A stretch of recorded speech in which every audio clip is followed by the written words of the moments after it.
Welcome back to Great Day. June is PTSD Awareness Month. After returning to civilian life, many veterans find themselves fighting internal scars. Here to explain how they're helping veterans battle and win is David Mauslby, Executive Director of the PTSD Foundation of America, along with veteran Fred Gardner. Good morning. Good morning.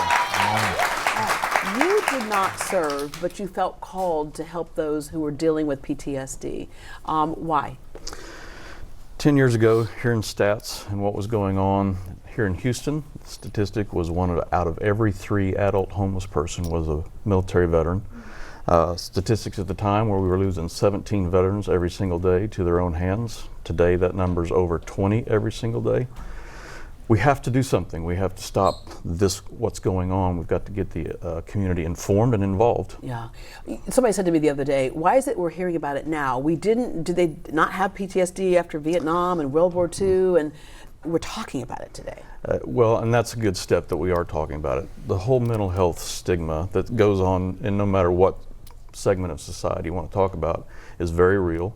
But shell shock, 1,000-yard stare, wounded heart, there's been a number of different names to it.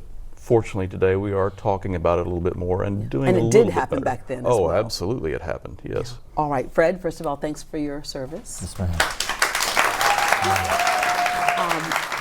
You worked with mortar, and then you were a sniper. Yes, ma'am. Which is, I know we've seen from the movie, the closest that a lot of us will ever get to kind of that mindset. That puts you like close up to what you're doing there. That takes a different type of soul to be able to handle that. Yes, ma'am. Why did you decide to join the military? Mainly because of 9/11. I wanted to, kind of give back to the country. That's the best answer I could give. Yeah. I wanted to, I wasn't ready to go to college just yet. I wanted to give, selfless service. So. Yeah, my dad was in the Air Force for 30 years. Yes, ma'am. And I remember when he got out, he kind of for a minute there had trouble figuring out how to go into civilian life. And so that happened with him, and he hadn't really been in combat. I can only imagine what that might be for someone like you. What was your biggest struggle coming home, and when did you realize that you had some really tough things to overcome? I got out. I was able to actually ponder on what exactly had happened while overseas on my deployments, and I chose alcohol to self-medicate, and I just fell deeper and deeper. I followed that rabbit hole all the way down, and just got really heavy into alcohol and drugs, and it took over. It was a huge portion of my life. Yeah. And self-medication therein lies the problem, right? If they don't feel like you can go talk to somebody. Did you feel like you couldn't share this with someone? Yes, ma'am. I was very closed off. I really had no emotions at that point.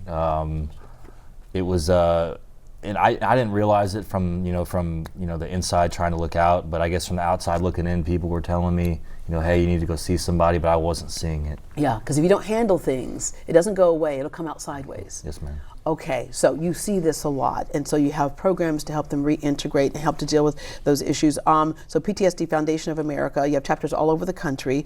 You have a residence called Camp Hope. Mm-hmm. What does Camp Hope do?